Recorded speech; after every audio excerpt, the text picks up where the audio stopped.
is hour number 2. That's drive time right here on the show that shakes the Southland Clemson Sports Talk. Lawton Swan hanging out with you. And of course, joining the program in hour number 2, as he does every Monday, he's William Qualkinbush. Qualk, what's up, brother? Welcome in. How are you? Swanee, I'm doing great. Excited to recover after a busy weekend, but a good weekend. A lot of winning around these parts this weekend. Winning so much, as one former president might say. So it's better that way, Swanee. I think you would agree. Well, look, I've just been trying to get fired from my job at iHeart and get paid $75+ million. I mean, I've been trying to do that for a decade. Oh, man. You know what the craziest thing is? Remember when we were all up in arms about Jimbo Fisher getting $75 million guaranteed and how massive that was? Well, his buyout is $76 million, thereabouts, which is more than the $75 million that they guaranteed him in his initial contract. So, Texas A&M setting all the records for stupidity and silliness when it comes to money, and I don't think they're done doing that this cycle. I think they're going to throw a stupid number out to somebody and a ridiculous contract out to somebody because all the agents everywhere know now, based on what happened with Jimbo, that they are an easy target to and you know something? Like Jimbo, I think Jimbo would be a great candidate at, like, Michigan State. But that guy's getting paid over $7 million till 2030. Yeah. Why would you work? Go sit at home for the next, 7,000 days or 10,000 days or whatever 7 years is. I mean, go take the dog for a walk every day and go sit on the porch. I mean, why in the world would he work anymore? Listen, I wouldn't. I'm going to be honest with you. I wouldn't do TV. I wouldn't do anything. You know what I would do? I thought about this the other day. Like, you can only watch about 8 movies a day, but there's got to be some great movies that I just don't have time in my life to watch. But if I had $76 million in the bank, I probably could find those movies and watch them. That's what I would do, Qualk. I think that's a great way to use the time. For instance, to your point, I watched Wolf of Wall Street last week. I would never have 3 hours. We took a couple of days off from radio. I would never have 3 hours in a normal day when I got stuff to do. But when I'm taking a day off, I got to fill it with something. So I think your point's valid there. It's a great way to catch up on the cinema. Again, you can follow him on Twitter at Qualk Talk. He's William Qualkinbush, and he joins us right here on the show every Monday to recap the weekend that was. So from that standpoint, Qualk, look, I know that when you're talking about a job like Texas A&M, everybody's name is on the list, right? But it's kind of like going to a fancy restaurant. Everything's available, but there's only certain things that you're going to be able to get. And certainly Nick Saban, Dabo Swinney, all these names are going to be ones that A&M fans are going to throw out there. But legitimately, who do you think would be a good fit for that program? Because I think they've got to go a little bit on the cheap side because of what they've kind of the hole they've dug themselves. Well, I mean, you would think that, right? But you would also think that $76 million is way too much to buy somebody out. I started saying this last year, and I'm going to keep saying it. Never tell a rich man from Texas what he can't do with his money. Okay. And the more people think that, Swanee, the more I think they're going to swing a big stick here, and they're going to try to get somebody really good. Somebody asked me today on our show, who would my first call be? I said Dabo. Dabo would be your first call because he checks a lot of the box. I mean, we talked about this today. Okay. Ben Milstead, my co-host, said he checks every box. Dabo checks every box that Texas A&M would look for. You got to call him. And you're also, if you're Texas A&M, you're gonna outbid Clemson. Like, make no mistake, if you think Dabo Swinney can come to your school, Clemson is not winning a bidding war with Texas A&M. They're just not. Clemson can win a bidding war with a lot of places, but you ain't winning a bidding war with Texas A&M. They're not gonna let that happen. So there's that. I don't think Dabo is going there for a lot of reasons. And if we have more time, I go into them. But really, I just think there are a lot more reasons for him to stay. Not the least of which is he just had 4 freshmen intercept passes in a game. Like, you want to build it back? There's the blueprint right there, pal. The name that I think makes the most sense at Texas A&M is Mike Elko. He was there. His buyout's not going to be prohibitive. So, like you say, Texas A&M's not going to tell you they are cash strapped, but you don't have to necessarily break the bank to hire him. This is a guy you can get on the way up as opposed to Jimbo Fisher, who was on the way down. And I know that Texas A&M fans they just decided they were getting 2013, 2014 Jimbo and not 2018 Jimbo when they hired him. But, I mean, that's what you got. You got the guy that you saw at the end of his tenure at Florida State, outside of the COVID year that for historical trend purposes basically doesn't count. We saw so many outlier things happen in that 2020 season. There's no reason in the world to think that should have amounted to anything, and yet that's the year that got Jimbo Fisher the $20 million raise, the $2 million a year raise that resulted in a $76 million buyout. So because of that, I think Mike Elko's buyout's not going to be prohibitive. You're going to be able to pay him sort of reasonably, and he also understands the landscape. And if you listen to Ross Bjork, there were some things about Jimbo Fisher that he didn't like. He talked about the organization and the consistency. I think bottom line, Jimbo Fisher didn't know what he wanted, Swanee. He didn't know what he wanted the program to look like. He oscillated between defensive coordinators, and he was in charge of the offense, but he never really could settle on a quarterback. And some of that is because he trashed them before they were ready. He played them too early, and then he trashed them before they were ready, actually. I mean, he judged them based on the fact that they weren't ready before they should have been. He just never knew how he wanted a program to run. And, Ross Bjork talked about consistency and, being ingrained in the community of fans. I read some today where he skipped out on a big coaches clinic in Texas last year, so that doesn't help you. I think Texas A&M has its own issues with how to do NIL because they threw money at every single prospect that 10 years ago Georgia or Florida State or Alabama or somebody would have thrown money at, and when it was not legal to do that. And then they would have been kicked out of the program. They just managed to find all those guys that nobody really wanted bad enough to pay them, and they paid them. And then those guys took that money and got arrested and kicked off the team and suspended. And so Texas A&M has got to figure out: do they want to make the right hire? Do they want to make the right personnel moves, or do they want to prove to everybody how big their coffers are?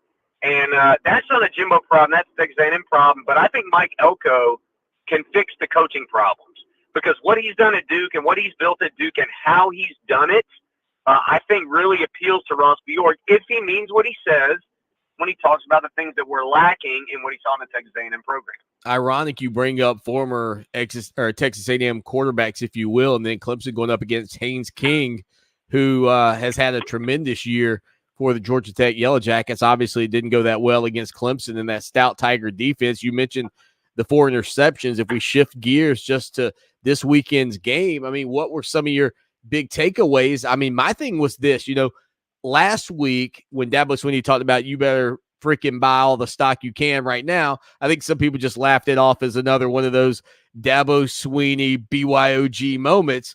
And then Saturday, it felt like, man, if you didn't buy that stock last week, you might be a little bit behind the 8 ball.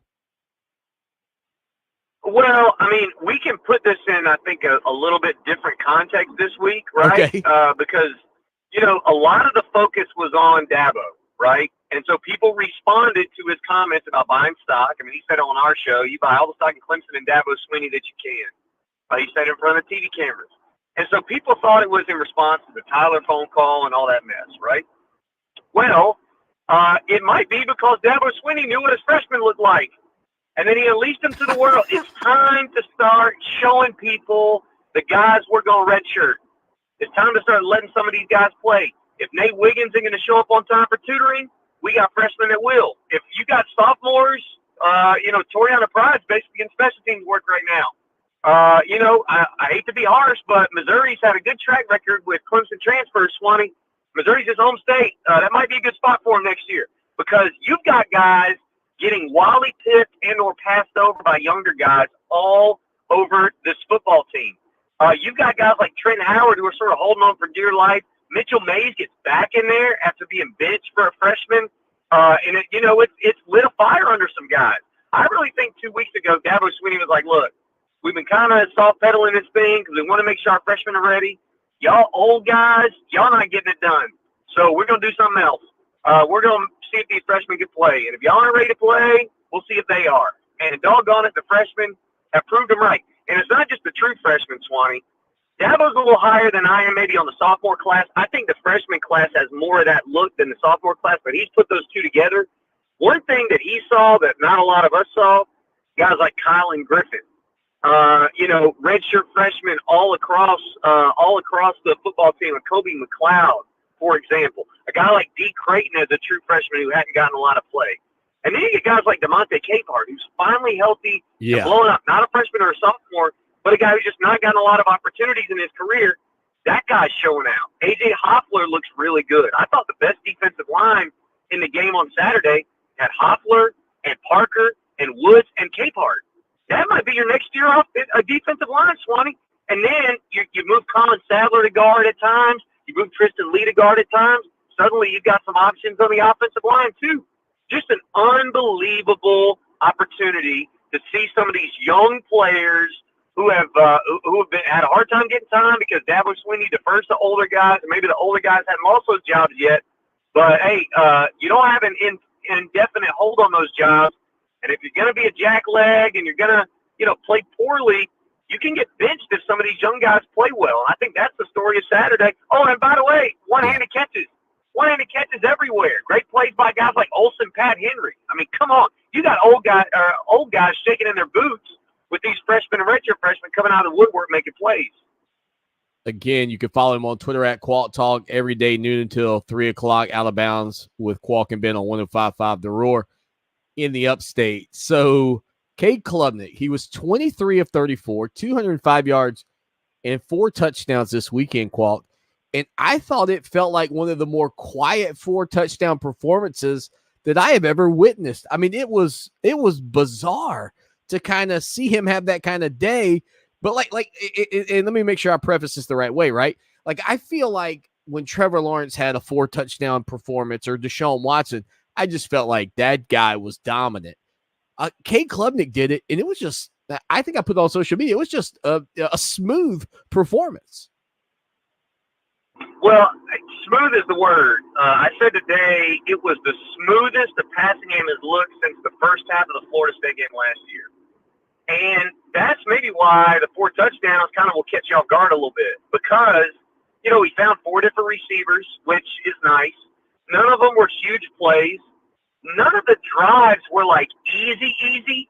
Like the 18-play drive, he converted, 1,000 third and fourth downs to get there.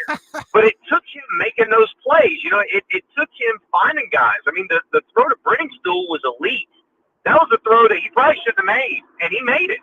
How many times has he been able to make throws that he easily should make this year? He makes a throw he shouldn't make right there. The throw to Brown was perfectly placed. The throw to Collins, perfectly placed to let your guy make a play.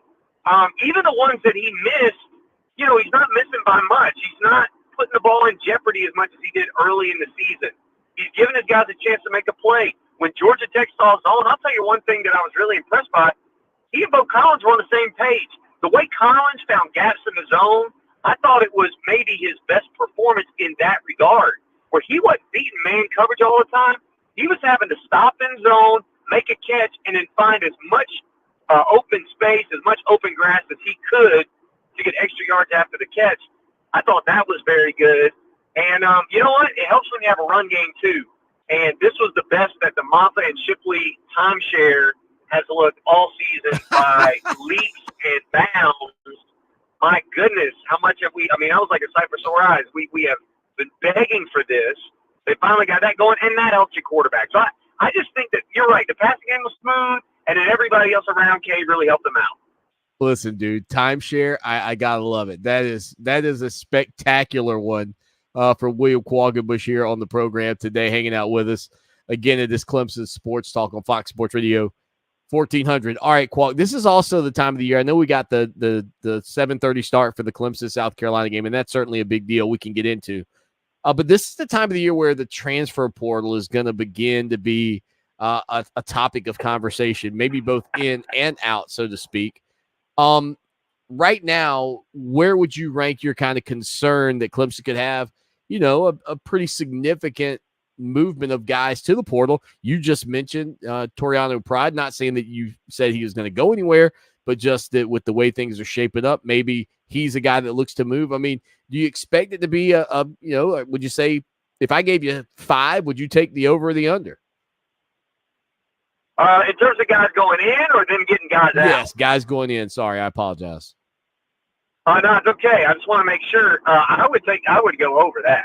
I just gave it Toriano Pride. I think he looks like a guy, just looking at snap counts and trends, he looks like a guy that would benefit from a change of scenery perhaps. You don't know what all's going on there, so it could be something unrelated, but the guy was playing special teams when the top 2 of the top 3 corners were out and the top guy played less than 30 snaps.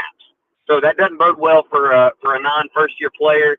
You got guys on the offensive line still. They can't sniff the field when they're trying everything. If they're trying everything and they're not trying you, that means you're not in everything, Swanee. And so you got some of those guys that are probably going to graduate and move on. You got a guy like Zaire Patterson, a defensive end. Yeah, I should have prefaced it. I meant kind of young talent. I didn't mean like the young guys. Yeah. Sorry. Yeah. Okay. Now I think a lot of the young talent's going to stay because, like I said, they're the ones jumping over the older guys. And so it kind of goes into what I was just saying. If they get guys in the portal now, I think it'll be either grad transfers that are in their 3rd or 4th year that aren't going to play very much, or it'll be like a guy like Pride who's a 2nd-year player who's been jumped over by 1st-year guys. So I see this last 4 games as a really important piece of development for the younger players, so that the guys that do get in the portal are the older ones, and you kind of keep that class intact. That's kind of what I think is going to happen. And by the way, because of that matriculation out, I do see them going to the portal maybe for an offensive lineman. I feel like they're going to need some numbers there when the dust all settles. And in defensive end, I could see a portal addition as well. Those would be the 2 main spots I would look for the Tigers to add there. Again, on Twitter, at Qualk Talk. Go follow him today. All right, Qualk, final thing for you, and we'll get you on your way. Obviously, Mac Brown and North Carolina coming into Death Valley. Their season didn't go as they expected, much like Clemson. Now, theirs has gone a little bit better, but this game has a different feel than it did maybe 2 or 3 weeks ago when Tiger fans were looking down the calendar. What are your thoughts on this matchup? I know it's early in the week, but do you see this as another game where Clemson's defense can potentially put them in a spot to win the ball game at home? Or do you think North Carolina and that offense will be able to move the ball? If Duke moved it, I don't have a problem seeing Clemson move it against them. So I know you didn't ask me about that, but I'll throw that out there for starters. I don't understand what Vegas is seeing here. If Clemson and Georgia Tech was a 14.5-ish point spread, 15-point spread, whatever it was, why is this game 6.5? I mean, Georgia Tech just beat North Carolina. North Carolina couldn't stop a nosebleed in the Duke game. Duke's defense, by the way, North Carolina got in the red zone 9 times in the game and kicked 4 field goals in those trips. I believe that counts overtime in the two series they had there. But like in regulation, they kicked 4 field goals in the red zone. That tells me that Duke was able to bend but not break. Clemson's done a pretty good job of not even bending in the last couple weeks at home. I think this sets up to be a terrible matchup for North Carolina, especially given how tough it's been for them to beat teams like Georgia Tech and like Duke and teams that are just from a personnel standpoint that are just inferior to what Clemson's bringing to the table. No offense to Grayson Loftus, who played really well on Saturday, but Grayson Loftus was every bit as good as Drake May in that game. I mean, at Duke, Duke moved the ball on North Carolina's defense.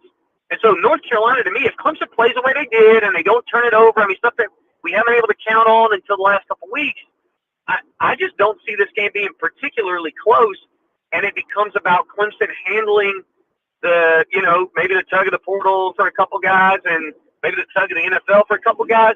And then you got senior day. And look, Swanee, this is a bit unpopular. Dabo Swinney's not really handled senior day all that well. There's a reason they moved it off the South Carolina game when they were losing the South Carolina game. And it's because they didn't want the distraction of senior day. They see it as a distraction and they don't want the distraction. That means it's going to be a distraction another day.